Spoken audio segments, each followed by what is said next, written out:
அதில் குறிப்பாக பார்த்தீங்கன்னாக்க நியாய விலை கடைகள் 22,000 கடைகளை புரட்சித் தலைவர் ஆட்சியில் தான் துவங்கி வைக்கப்பட்டது. அதே போல பெண்களுக்காக கொடைக்கானலில் அன்னை தெரசா மகளிர் பல்கலைக்கழகம் தொடங்கி வச்சாரு. தஞ்சையில் தமிழ் பல்கலைக்கழகம் புரட்சித் தலைவரால் தொடங்கி வைக்கப்பட்டது. அது மட்டுமல்ல, தமிழ்நாட்டில் புரட்சித் தலைவர் ஆட்சி காலத்துல எல்லாம் அரசாங்கம் மட்டுமே இன்ஜினியரிங் காலேஜ் எல்லாம் நடத்திட்டு இருந்தாங்க. அந்த சமயத்தில் நிதி நெருக்கடி இருந்துச்சு. அதனால தனியாருக்கும் அந்த அறிவிப்பை கொடுத்து தனியார் இன்ஜினியரிங் கல்லூரி திறக்கலாம் அப்படிங்கறத சொன்னதின் அடிப்படையில் நிறைய தமிழ்நாட்டில் இன்ஜினியரிங் கல்லூரிகள் வந்தது. இன்னைக்கு பார்த்தீங்கன்னாக்கா தமிழ்நாட்டிலேருந்து சென்றிருக்கிற இன்ஜினியரிங் படித்தவர்கள் தான், கம்ப்யூட்டர் இன்ஜினியர்கள் தான் இன்னைக்கு உலகம் முழுவதும் கொடிகட்டி பறக்கிறாங்க. அதுக்கு காரணமானவர் யாருன்னு பார்த்தீங்கன்னா புரட்சித் தலைவர் அவர்கள் தான். அது மட்டும் இல்ல, எல்லாரும் இந்த ஆட்சியை பத்தி என்ன செஞ்சாங்க அப்படின்னா சொல்றாங்க. திமுகவை சேர்ந்தவங்கலாம் ஒரு குறிப்பிடத்தகுந்த ஒண்ணு நான் சொல்லியாகணும். 1984 புரட்சித் தலைவர் ஓசூர்ல ஒரு திட்டம், அதாவது நம்ம அரசாங்கமும் பங்குதாரரா சேர்ந்து டாட்டாவும் இணைந்து டைட்டன் வாட்ச், இந்த கை கடிகாரங்கள்லாம் போடுறாங்கல்ல, அதை அங்க ஆரம்பிச்சு வச்சாரு. அதுல அரசாங்கத்தினுடைய பங்கு 1984 12 கோடியே 24 லட்சம் ரூபாய் போட்டாரு. டாடா 11 கோடி போட்டாங்க. போட்டு இன்னைக்கு வரைக்கும் நல்லபடியா அந்த நிறுவனம் நடந்துகிட்டு இருக்கு. இன்னைக்கு மதிப்பு, தலைவர் அன்னைக்கு போட்டது 12 கோடி, இன்றைய மதிப்பு அதனுடைய பங்கு கிட்டத்தட்ட 90,000 கோடி. அது மட்டும் இல்ல, அதுல நமக்கு லாப பங்கு தொகைன்னு ஒண்ணு வரும். இப்ப பாத்தீங்கன்னாக்க 2,500 கோடியிலிருந்து 3,000 கோடி வருஷத்துக்கு வருது நமக்கு. அது எதுக்காக? மக்களுக்கு செய்யறதுக்காக, நலத்திட்டங்கள் மக்களுக்கு வேண்டியது செய்யறதுக்காக அவர் செஞ்சு வச்சுட்டு போயிருக்காரு. நம்ம தமிழ்நாட்டு மக்களுக்கு மேல உள்ள பிரியத்துல அவர் எந்த அளவுக்கு செஞ்சிருக்காரு அப்படிங்கறத இன்னைக்கு அவருடைய பிறந்த நாள்ல நான் நினைவூட்டணும். ஏன்னா தலைவர் இருந்த காலத்துல இருந்தவங்க இப்ப உள்ள இளைஞர்கள்லாம் அதை தெரிஞ்சுக்கணும் அப்படிங்கறதுல இந்த கருத்துக்களை நான் சொல்றேன். இன்னைக்கு பாத்தீங்கன்னா ஒரு 90,000 கோடியை அரசாங்கத்துக்கு சேர்த்து வச்சுட்டு போயிருக்காரு. இன்னைக்கு அதோட மதிப்பு வீண் செலவு செய்யல, மக்களுக்காக தான் எல்லாம் செஞ்சுட்டு போயிருக்காரு. அதே போல பாத்தீங்கன்னாக்கா அப்ப 17,000 ஹெக்டேர் தான் விவசாய விளைநிலங்கள் இருந்தது தலைவர் காலத்துல. அவர் என்ன பண்ணாரு, 70,000 ஹெக்டேர் விளைநிலங்களா உயர்த்தி விவசாயிகளுக்கு நல்லதை செஞ்சு இலவச மின்சாரம் கொடுத்து இதெல்லாம் செஞ்சு வச்சுட்டு போனாரு. அந்த அன்னைய காலகட்டத்தில் பாத்தீங்கன்னாக்க இந்தியாவிலேயே கரும்புல விளைச்சல்ல முதல் இடத்துல தமிழ்நாடு இருந்துச்சு. நெல் விவசாயத்துல தமிழ்நாடு 2வது இடத்துல இருக்கு. இன்னைக்கு எங்க இருக்கு? இன்னைக்கு திமுக ஆட்சி என்ன பண்ணிட்டு இருக்காங்க? ஒன்னும் செய்யல. அது மட்டும் இல்ல, தலைவரை பொறுத்த வரைக்கும் தானே ஓடி போய் அந்த கஷ்டப்படுறவங்களுக்கு செய்யக்கூடிய மனசு உள்ளவர். அதனால என்ன பண்ணாரு, அப்போ கட்சியெல்லாம் பார்க்கல. காமராஜருடைய சகோதரிக்கு, கக்கனுடைய மனைவி அவங்களுக்கு, அதே போல வாஞ்சிநாதனுடைய சகோதரருக்கு, அதே போல சீனிவாச ராவ்னு இருந்தார், அவருடைய மனைவி நாச்சார் அம்மாளுக்கு, அதே போல பாருங்க திருப்பூர் குமரன் அவருடைய மனைவிக்கு, ஜீவா அவர்களுடைய மனைவி மகனுக்கு, அது மட்டும் இல்ல மருது பாண்டியருடைய வம்சாவளியில உள்ளவங்களுக்கு, இவங்களுக்கெல்லாம். அதுவும் இல்ல, அதாவது என்ன பண்ணாரு, பாரதியோடைய பேத்தி சேதுலட்சுமி அவங்களுக்கு, இவங்களுக்கெல்லாம் அவங்க கேட்கல, தலைவராகவே போய் அவங்களுக்கெல்லாம் நிதி உதவி செஞ்சு ஓய்வூதியெல்லாம் கொடுத்து நல்லா செஞ்சாரு. இதெல்லாம் இப்ப உள்ள இந்த காலத்துல உள்ள சின்ன வயசு பெண்களுக்கும் சரி பிள்ளைகளுக்கும் சரி எல்லாம் தெரிஞ்சுக்கணுங்கிறதுக்காக இதை சொல்றேன். அதனால இன்னைக்கு அவருடைய பிறந்த நாள்ல இதெல்லாம் உங்களுக்கு சொல்லணும்னு நினைச்சுதான் இதை சொல்றேன். ஆனா இன்னைக்கு திமுக அப்படி சொல்ற மாதிரி எதுவுமே இல்லை. நான் இப்ப சொல்றேன் இல்ல, 84ல போட்டாரு 12 கோடி. இன்னைக்கு வருஷத்துக்கு உங்களுக்கு லாப தொகையா 3000 கோடி வந்துகிட்டு இருக்கு. இது யார் செஞ்சது? புரட்சி தலைவர் செஞ்சது அப்படின்னு சொல்லக்கூடிய ஒரு தலைவரா, மக்கள் தலைவரா இருந்துட்டு போனதுனாலதான் இன்னைக்கு மக்களுடைய மனசுல எல்லாம் இடம் பிடிச்சிருக்காரு. 30 ஆண்டு காலமா தமிழகத்தை ஆண்ட ஒரு கட்சி அதிமுக. இந்த ஈரோடு கிழக்கு சட்டமன்ற தொகுதி இடைத்தேர்தலை புறக்கணிக்கிறோம் அப்படின்னு சொல்லிட்டு அறிவிச்சு, நான் ஏற்கனவே சொன்னேன் தெரியுமா, புறக்கணிப்பது என்பது தவறானது அப்படிங்கறத நான் திரும்ப சொல்றேன். அதாவது நம்ம எப்போதுமே மக்கள் மேல நம்பிக்கை வச்சு நம்ம போனோம்னா எதுலையும் வெற்றி கிடைக்கும். அது இன்னைக்கு திமுக அரசாங்கம் என்னென்ன செஞ்சுக்கிட்டு இருக்கு, வீண் செலவு செய்து உருப்படியா எதையும் செய்யறதில்ல. என்ன ஒன்னே ஒன்று சொல்றாங்க, மத்திய அரசு எதுக்கு எடுத்தாலும் மத்திய அரசு இழுத்துக்கிறது, எதுவுமே செய்ய மாட்டாங்க, பணம் கொடுக்க மாட்டேங்கிறாங்க அப்படின்னு சொல்றாங்க. நான் என்ன கேக்குறேன், கிட்டத்தட்ட மக்களுக்கு தேவையான அத்தியாவசிய தேவையான திட்டங்கள் அப்படின்னு மத்திய அரசு திட்டத்திலேயே நல்ல திட்டங்கள் இருக்கிறத நம்ம சொல்லிதான் ஆகணும்.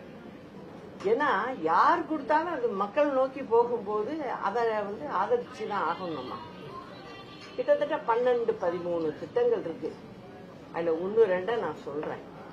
அதாவது ஜல் ஜீவன் திட்டம்னு ஒண்ணு இருக்கு. அது என்ன அப்படின்னு பாத்தீங்கன்னா, வீட்டுக்கு குடிநீர் குழாய் இணைப்பு. ஒவ்வொரு வீட்டு வாசல்லையும் குடிநீர் குழாய் இணைப்பு இருந்தா அவங்கவுங்க அங்க தண்ணி வேண்டியதை வீட்டுக்கு வேண்டியதை எடுத்துக்க போறாங்க. இப்ப இதுக்கு பாத்தீங்கன்னாக்க இந்த ஆட்சி திமுக ஆட்சி வந்ததுக்கு பிறகு இவங்க இப்ப எப்படின்னா, மத்திய அரசு 50% கொடுக்கும், தமிழ்நாடு அரசு 50% போடணும். இத என்ன பண்ணுவாங்கன்னாக்க இந்த பணத்தை ஒரு வருஷத்துல நீங்க 5 வருஷத்துக்கு பிரிச்சு கொடுப்பாங்க. அதுல கிட்டத்தட்ட பாத்தீங்கன்னா ஒரு வருஷத்துக்கு 4500ல இருந்து 5000 கோடி வரைக்கும் மத்திய அரசுடைய 50% பங்கா கொடுக்கறாங்க. நம்ம 50% போடணும். போட்டு இத மக்களுக்கு அந்தந்த தெருவுல உள்ளவங்களுக்கு தண்ணீர் வசதியை அப்படியே கொடுத்துட்டு வரலாம். ஆனா இந்த அரசாங்கம் இது வரைக்கும் மத்திய அரசு கிட்ட அந்த 50% வாங்கல. எதனால வாங்கலன்னா, இவங்க போடணும்ல 50%, அதுக்கு பணம் இல்லை. வீண் செலவுக்கெல்லாம் பணம் இருக்கு, முக்கியமானதுக்கு பணம் இல்ல. இதே மாதிரி என்ன பண்றாங்க, அவங்க ஒரு தொகை கொடுக்கறாங்க அப்படின்னா அந்த தொகைக்கு ஈக்குவலா நம்மளும் தொகையை போட்டு அதை நடைமுறைப்படுத்தணும். இப்ப தண்ணி வழங்கணும்னா அதை கொடுக்கணும், பைப் லைன் கொடுத்து ஒவ்வொரு வீட்டுக்கும் ஒரு பைப் வச்சு கொடுக்கணும். அதை கொடுத்துட்டாங்கன்னா அடுத்த பகுதியை அவங்க ரிலீஸ் பண்ணுவாங்க, கொடுப்பாங்க, உடனே கொடுத்துருவாங்க. ஆனா இவங்க சரியா செய்யல. இவங்களால திருப்பி பணம் போட முடியல. அந்த பணத்தை அவங்க கொடுக்கற பணத்தை எடுத்து வேற எதுக்காவது போட்டுறது. அப்ப அதனால அந்த திட்டத்தை செய்ய முடியாத நிலைமை இருக்கு. இப்படிதான் ஒவ்வொரு திட்டமும் இவங்களுக்கு இருக்கு. ஆனா மேடையில என்ன சொல்லிடுறாங்க, ஒரே வார்த்தை, மத்திய அரசு எது கேட்டாலும் கொடுக்கறது இல்ல. நான் என்ன கேக்குறேன், கொடுத்ததை நீங்க ஒழுங்கா செலவு பண்றீங்களா? அந்த திட்டம் அந்த மக்களுக்கு போய் சேருதா? போகல. அதனால வீண் விவாதம் இப்படிதான் பண்றாங்க. இன்னொரு திட்டம், அதாவது வீட்டு வசதி, கிராமப்புறங்கள்ல உள்ள ஏழைங்களுக்காக வீடு கட்டுறதுக்கு கொடுக்கறாங்க. அது 1,20,000 ரூபாய். அந்த 1,20,000 ரூபாயில 72,000 ரூபாய் மத்திய அரசு கொடுக்குது. 48,000 ரூபாய் நம்ம போட்டு கட்டணும். ஆனா அதுல வீடு கட்ட முடியாது, பத்தாது. அம்மா இருந்தப்பையும் இதே 72,000 தான் கொடுத்தாங்க. அப்ப அம்மா கூட போட்டு கட்டி கொடுத்தாங்க. இதுதான் நடந்தது. அம்மா எப்போதுமே என்னன்னா, வேலை அப்படின்னு சொன்னா வீட்டு வேலை மாதிரி எடுத்துக்கிட்டு செய்வாங்க. அதனால இதெல்லாம் நாங்க ஸ்டேஜ் போட்டு கட்சி மீட்டிங் போட்டு அதுல பேசிக்கிட்டு இருக்கிறது இல்ல. அந்த வீணடிக்கிற நேரத்தை ஒழுங்கா மக்களுக்கு செய்வோன்ட்டு வேலையை பார்ப்பாங்க அவங்க. இந்த அரசாங்கம் அப்படி இல்லை. அன்னைக்கு அம்மாவுக்கும் இதே 72,000 ரூபாய் தான். ஆனா அம்மா இருந்தப்ப வீடெல்லாம் கொடுத்தாங்க. அது மட்டும் இல்ல, இன்னொன்னு ஒண்ணு செஞ்சாங்க அம்மா, பசுமை வீடு திட்டம் அப்படின்னு 2011 தேர்தல் அப்ப சொன்னாங்க. அதுல கிட்டத்தட்ட 3 லட்சம் வீடு அந்த 16க்கு முன்னே முடிச்சு கொடுத்தோம். அது எப்படி? இது நம்ம தமிழ்நாடு அரசே செய்யறது. இதுல மத்திய அரசு பங்கு இல்ல. அது தனியா கொடுப்போம். இது நம்ம ஃபண்டு, நம்ம பணம், நம்ம நேரடியா மக்களுக்காக செஞ்சது. இதுல என்ன அப்படின்னு பாத்தீங்கன்னாக்க, பசுமை வீடு திட்டம் அந்த திட்டத்துக்கு பேரு. அதுல சோலார் போட்டு சூரிய மின்சாரம் கொடுத்து வீட்டுக்கு லைட்டு, கரண்ட் பில்லு வராது, அந்த மாதிரி வச்சு அவங்களுக்கெல்லாம் கொடுத்தோம். அதுல ஒரு 3 லட்சம் வீடு கட்டி கொடுத்தோம். அப்போ அது கிட்டத்தட்ட 2.5 லட்சம் ரூபாய் ஆச்சு. மேற்கொண்டு படத்தை அம்மா போட்டுதான் கட்டி கொடுத்தாங்க. ஆனா இந்த திமுக என்ன பண்ணுது, ஆட்சிக்கு 3 வருஷம் முடிஞ்சு 4வது வருஷத்துல இருக்கு. இப்ப என்ன சொல்லுது புதுசா, கலைஞர் கனவு திட்டம். இந்த அம்மா திட்டம் பசுமை வீடு திட்டம் தான் அம்மா பேர் வச்சாங்க. அதை அப்படியே நிறுத்திட்டு கலைஞர் கனவு திட்டம், பேர்லயே கனவு வந்துருச்சு. அதனால என்ன ஆச்சு அப்படின்னா, மக்கள் கனவு காணுங்க அப்படின்னு சொல்லாம சொல்லிட்டாங்க. அதையும் எப்படி சொல்றாங்க, நாங்க 8 லட்சம் வீடு கட்டுவோம். எப்பயா? இன்னும் 1 வருஷம் தான் இருக்கு. அடுத்த ஆட்சி யாரு வர போறாங்கன்னு தெரியாது அவங்களுக்கு. அதனால துணிஞ்சு என்ன சொல்றாங்க, 8 வருஷத்துக்கு நீட்டுறாங்க அந்த திட்டத்தை. நான் என்ன கேக்குறேன், நீங்க ஆட்சிக்கு வந்ததுமே செய்ய ஆரம்பிச்சிருக்கலாமே, 5 வருஷத்துல செஞ்சு மக்களுக்கு கொடுத்துருக்கலாமே. இப்ப இதெல்லாம் என்ன, சும்மா ஏமாத்து வேலை. இததான் அவங்க செஞ்சிட்டு இருக்காங்க. இப்போ திமுக மேல தொடர் குற்றச்சாட்டு நீங்க முன்வைக்கிறீங்க. நான் வைக்கிறதுக்கு யாராவது பதில் சொல்லுங்க. இந்த தொடர் குற்றச்சாட்டுகள் இருந்தாலும் கூட ஒவ்வொரு தேர்தலையும் திமுக தான் வெற்றி பெற்றுட்டே வருது, மக்களிடையே செல்வாக்கு பெற்றுட்டே வருது. அதை எப்படி பாக்குறீங்க? அதை 26ல பார்க்க தானே போறோம். அப்ப சொல்லுவீங்க நீங்க. ஜல்லிக்கட்டு நிகழ்ச்சியில குடும்ப ஆதிக்கம் இருக்கிறதா குற்றச்சாட்டு என்னங்க இது இப்பதானா தெரியுது உங்களுக்கு? இந்த குடும்ப ஆதிக்கங்கிறது நேற்று டிவியில கொஞ்சம் பேர் காமிச்சிட்டாங்க, அதனால சொல்றீங்க. மொத்தமாவே அரசாங்கமே அப்படித்தானங்க போயிட்டு இருக்கோ. அதனால பாத்தீங்கன்னா அதிகாரிகளுக்கெல்லாம் மரியாதை கிடையாது. அவங்க வெளில சொல்ல முடியாம இருக்காங்க. மரியாதைங்கிறது சுத்தமா கிடையாது. அதே போல பாத்தீங்கன்னா எல்லா விதத்திலையும் அவங்க செய்யறது தான். நேற்று எல்லாம் டிவியை பார்த்ததுனால மாவட்ட ஆட்சித்தலைவரை எழுந்துருங்கன்னு சொல்லிட்டு அவங்க எல்லாம் போய் உட்கார்றாங்க. நான் என்ன சொல்றேன், நீங்க உங்க வீட்டுல இருந்து போங்க, பாருங்க, வேண்டான்னு சொல்லல. நீங்க பின் வரிசையில ரோ போட்டு அதுல உங்க நண்பர்களோ உறவினர்களோ உட்கார வைங்க, பார்க்கலாம். அதனால மாவட்ட ஆட்சித்தலைவராக இருக்கட்டும், அமைச்சர்களாக இருக்கட்டும், அவங்க எல்லாம் அந்த முறைப்படி, அதாவது என்னன்னா அரசாங்கத்துக்கு ஒரு இது இருக்கு. அதுபடி நடந்துக்கணும்னு சொல்லிக்கிறேன். இந்த அண்ணா பல்கலைக்கழக மாணவி நேர்ந்த அந்த துன்புறுத்தல் விவகாரம் என்பது அப்படியே இந்த அரசு மூடி மறைக்க பார்த்தது அப்படின்ற குற்றச்சாட்டை தொடர்ந்து எதிர்கட்சிகள் முன்வைக்குது. உண்மைதான். இல்ல அப்படிதான் நான். ஏன்னா இது எங்கேயோ கிராமத்திலேயே எங்கேயும் நடக்கல. அதாவது நான் எதுக்காக சொல்றேன்னா, கிராமம்னு நான் தவறா சொல்லல. ஒரு மாவட்டத்துல கிராமத்துல நடந்ததுன்னா அங்க உள்ள எஸ்பிக்கு போய் திருப்பி அது டிஐஜிக்கு போய் அந்த சரக டிஐஜிக்கு போய் அதுக்கப்புறம் இங்க சென்னைக்கு டிஜிபிக்கு டிஜிபிக்கு முதலமைச்சருக்கு போய் ஒரு டிஸ்கஷன்லாம் நடக்கும். இது இங்க சென்னையில வீட்டுக்கு பக்கத்திலேயே, முதலமைச்சர் வீட்டுக்கு போனா பக்கம், கமிஷனர் இங்கேயே இருக்காரு, சென்னையிலே இருக்காரு. அதனால இங்க நடந்ததுக்கு இவ்வளவு இழுத்து அத ஒரு மறைமுகமாவே வச்சிருக்க வேண்டிய வேலையே இல்லை. அதனால அதுல தவறு இருக்கு, அதுல ஒண்ணும் சந்தேகமே இல்லை. இந்த விவகாரத்துல எதிர்கட்சிகளுடைய செயல்பாடு நீங்க எப்படி பாக்குறீங்க? குறிப்பா அதிமுக யார் அந்த சார் அந்த பிரச்சாரத்தெல்லாம் முன்னெடுத்து இருந்தது, இதை நீங்க எப்படி பாக்குறீங்க?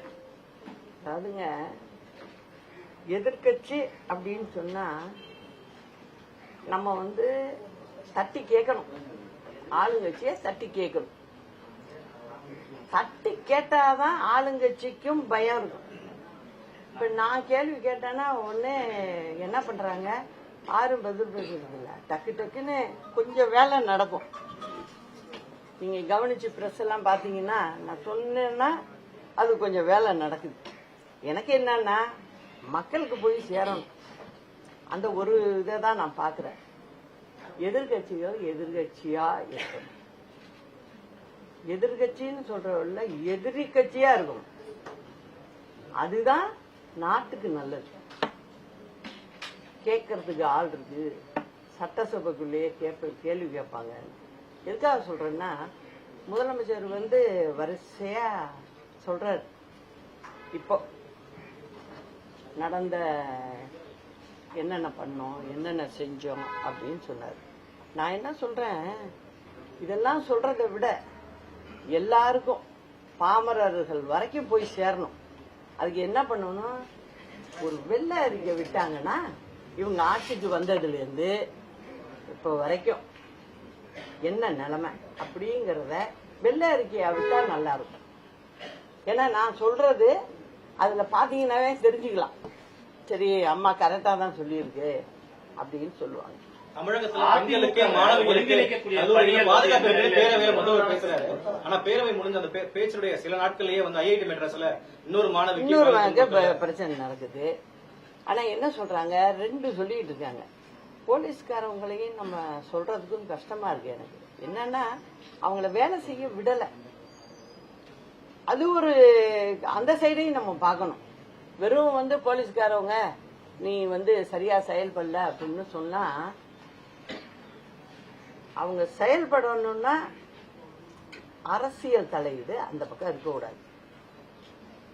அது இல்லாம இருந்தது எப்போ, அம்மா பிரிவுல பாத்திருப்பீங்க, சுத்தமா இருக்காது.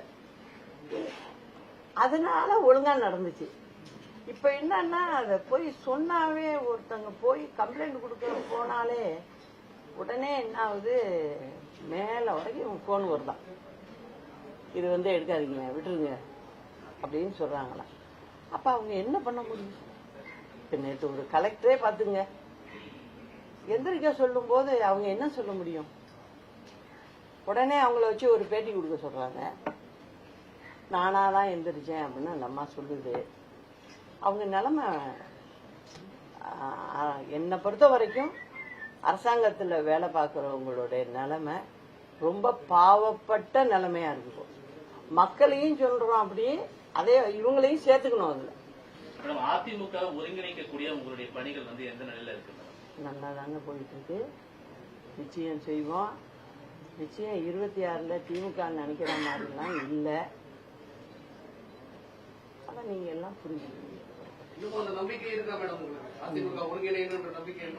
இருக்கு இருக்கு.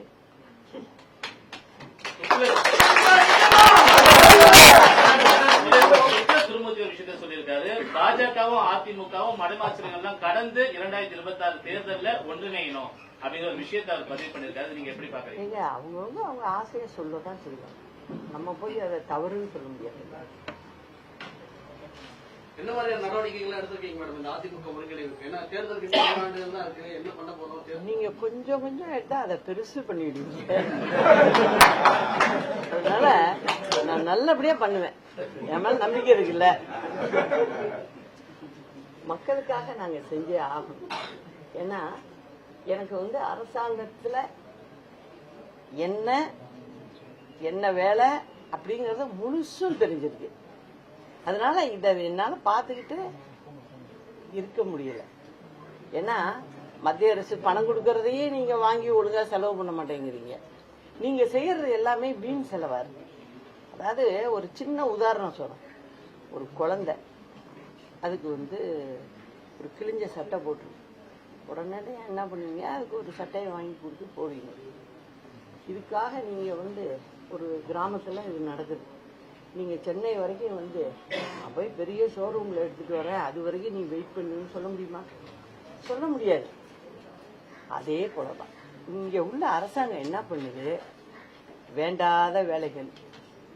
இது அதாவது 10 பேர் நலன் பெறறதுக்கு ஒரு திட்டம், அதுவே 10,000 பேர் நலன் பெற ஒரு திட்டம்னா, இப்ப என்ன கேட்டீங்கன்னா நான் அதை தான் செய்வேன், இதை செய்ய மாட்டேன். ஆனா இந்த அரசாங்கம் என்ன பண்ணுது, இந்த கேளிக்கை இந்த மாதிரி விஷயங்களுக்கு உடனே ஒரு பப்ளிசிட்டி.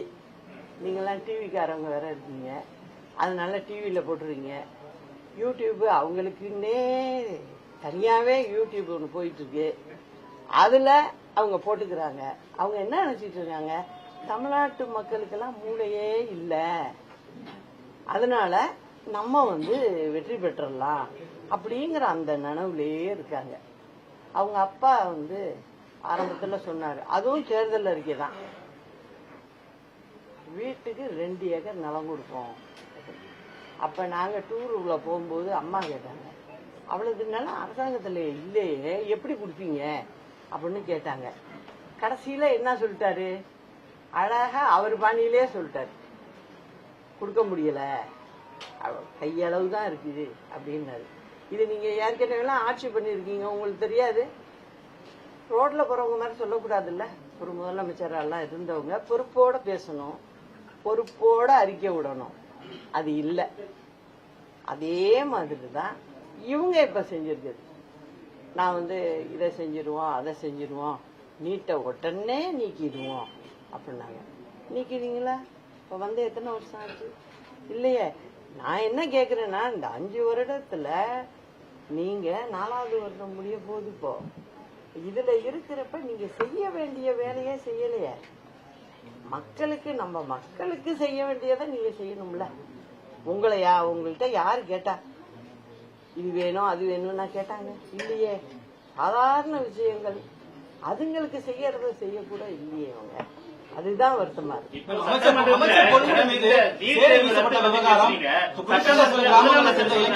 மத்திய அரசு தான் நீட்டை ரத்து பண்ண முடியும் அப்படின்னு சொல்லிட்டு சட்டமன்றத்துல இப்போ ரீசனா சட்டமன்றத்துல பேசியிருக்காரு முதலமைச்சர். இது மொத்தத்துல பாத்தீங்கன்னா யாரு கையிலயும் இல்ல, சுப்ரீம் கோர்ட்டு சொல்லியிருக்கு. அதுதான் உண்மை. அததான் நான் சொல்றேனே, இவங்க செய்ய முடியாத உடனே வேற பக்கம் திருப்பிடுவாங்க. இப்ப நான் தான் இன்னைக்கு சொல்றேன் இல்ல வெளிப்படையா, நீங்க ஏன் ஜல் ஜீவன் திட்டத்தை நீங்க சரியா செய்யல, நீங்க ஏன் பணம் திரும்பி போற மாதிரி பண்றீங்கன்னு கேக்குறேன். அதுக்கு ஏதாவது பதில் சொல்லட்டுமே. பஸ் இல்ல அப்படின்னு சொன்னா ஊர் ஜனங்க ரோட்ல என்கிட்ட சொல்லுது. ஆனா இவங்க என்ன சொல்றாங்க, நாங்க பஸ் விட்டுட்டோம் அப்படிங்கிறாங்க. தவறு இல்லையா? அமைச்சர் பொன்முடி மீது சேரி வீசப்பட்ட விவகாரத்துல குறிப்பிட்ட சில கிராமங்களை சேர்ந்த இளைஞர்கள் கூட கைது செய்து வராங்க காவல்துறை. எப்படி பாக்குறீங்க? அவங்க திமுகவுக்கு வேண்டாதவங்களா வந்திருப்பாங்க, அதனால அவங்க பிடிப்பாங்க. அது மாதிரி நியாயமான விஷயங்கள் நீங்க திமுக எதிர்பார்க்கவே முடியாது. இப்ப பாருங்க, ஜல்லிக்கட்டுல என்ன நடக்குது, ஒரு ஜல்லிக்கட்டு நடத்த தெரியலையே அவங்களுக்கு. அதாவது அங்க உள்ள பிள்ளைங்களை காலையில 4 மணிலேருந்து நீங்க வெளியில சொல்றீங்க வீர விளையாட்டு அது இதுங்கிறீங்க மேடையில. அந்த பசங்க பிள்ளைங்க கலந்துக்கிறதுக்கு வர்றாங்களே தண்ணி கிடையாதான் குடிக்க. நாங்க பட்னி கடந்து வர்ற எல்லாம் கிராமத்துல இருந்து வர்றாங்க. அது ஒரு பெருமை அவங்களுக்கு. அதுக்காகவே செய்யறாங்க அத காலாகாலமா. அவங்க வர்றவங்களுக்கு எல்லாருமே சொல்றாங்க பனியனை கொடுக்குறாங்க. அது ஏன்னா பனியன் டிவியில வரணும்ல, அதுக்காக பனியனை கொடுத்துட்டு டோக்கனை கொடுத்துடுறாங்க. அதுக்கப்புறம் என்ன ஏதுன்னு பார்க்க மாட்டேங்கிறாங்க. எங்களை சாயந்தரம் ஆயிடுதுங்கிறாங்க. நான் என்ன கேட்கிறேன், ஒரு நல்ல நிர்வாகம் அப்படின்னா ஒரு மாடு எத்தனை மாடு விட முடியும்? இத்தனை மணியிலேருந்து இத்தனை மணி வரைக்கும் அந்த கார்டு கொடுக்குறீங்கல்ல சீட்டு, அதுலயே காலையில இத்தனை மணிக்கு நீங்க இருங்கன்னு சொல்லி கொடுத்துட்டா அந்த அளவுக்கு அவங்க வந்துருவாங்க ரெடி ஆகி. நீங்க பகுதி பகுதியா பிரிச்சு கொடுக்க வேண்டியது தானே. அது மாதிரி கொடுத்தா இந்த சிக்கல் வராது. ஆனா இவங்களுக்கு செய்ய தெரியல. அதனால வர்றவங்க எல்லாம் கஷ்டப்பட்டுக்கிட்டு நிக்கிறாங்க. நிறைய பேரை சும்மாவே திருப்பி விட்டுறாங்க. இதெல்லாம் நடக்குது. ஆனா நம்ம என்ன பண்றோம், பழங்கால விஷயங்கள்லாம் நம்ம பாதுகாக்கிறோம், அதை பண்றோம், அகல் ஆராய்ச்சி பண்றோம். அதுக்கு இவ்வளவு கோடி கொடுங்க மத்திய அரசு, இவ்வளவு நிதி கொடுங்க அப்படின்னு நிதி மட்டும் கேட்க முடியுது. ஆனா இப்ப உயிரோட்டமா நடக்குது அதே நிகழ்ச்சி. அதுக்கு வர்ற பிள்ளைங்களுக்கு ஒரு தண்ணி கூட கொடுக்கறதுக்கு வக்கில்லாத அரசாங்கமா இருக்கு இந்த அரசாங்கம். அது ரொம்ப தவறு. இப்ப நான் சொல்றேன், இப்ப நாளையில இருந்தாலும் அதை வரிசைப்படுத்தி வகைப்படுத்தி விடுங்க. அப்ப யாருக்கும் கஷ்டம் இருக்காது அப்படிங்கறத நான் சொல்லிக்கிறேன். இது ஒரு 2000 ஆண்டுகளுக்கு முன்னவே இது வைகை கரை ஓரம், அதாவது தேனி மாவட்டத்துல உள்ள கிராமத்துல ஒரு அகல் ஆராய்ச்சியில ஒரு கல்லு கண்டுபிடிச்சிருக்காங்க. அதுல தமிழ் எழுத்துக்கள் இருக்கு. ஒருத்தர் காளையை அடக்கிற இது செதுக்கப்பட்டிருக்கு. அவர் உயிர் விட்டவர். அதனால அவர் ஞாபகமா நடுக்கல் நட்டிருக்காங்க. அதை இப்ப கண்டுபிடிச்சு எடுத்திருக்காங்க.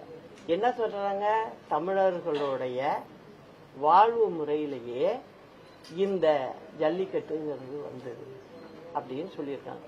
அந்த காலத்துல வெள்ளக்காரர்கள்லாம் என்ன பண்ணிருக்காங்க, இவங்களுக்கு இதுல விருப்பம் இருக்கு இங்க உள்ள மக்களுக்குன்னு சொல்லி அவங்களே என்ன பண்ணிருக்காங்க, சல்லி காசுன்னு சொல்லுவாங்க. அப்ப அத மூட்டையில எடுத்து வச்சு அத முன்பக்கம் கட்டி அத யார் எடுக்கிறாங்களோ அது அவங்களுக்கு பரிசு தொகைன்னு சொல்லி வெள்ளக்காரங்க விட்டுருக்காங்க அந்த காலத்துல எல்லாம். அத போட்டி போட்டு அந்த வீர விளையாட்டை பண்ணி பரிசு பெற்றவங்க தான். அதுதான் இப்போ என்ன ஆயிட்டு, அந்த சல்லிக்காசுங்கிறது ஜல்லிக்கட்டுன்னு ஆயிடுச்சு. வேற ஒண்ணும் இல்ல. அத நல்லபடியா நடத்துறதுக்கு தான் இந்த அரசாங்கம் செய்யணும் ஒழிய, அந்த பிள்ளைகளை எல்லாம் கிராமத்துல இருந்து வர்றவங்களை எல்லாம் காலையில இருந்து சாயந்தரம் வரைக்கும் உட்கார வச்சு இன்னைக்கு முடிஞ்சு போச்சு எல்லாரையும் விரட்டி விடுறது ரொம்ப தவறான செயல். அதனால விளம்பரத்தை பார்க்காதீங்க, நடைமுறை சிக்கலை சரி பண்ணி நடத்துங்கிறத இந்த அரசு கிட்ட நான் கேட்டேன். அதிமுக அலுவலகம் செல்லும் திட்டம் எதுனா இருக்கா மேடம்? உங்களுக்கு சொல்லிட்டுதான் போவேன்.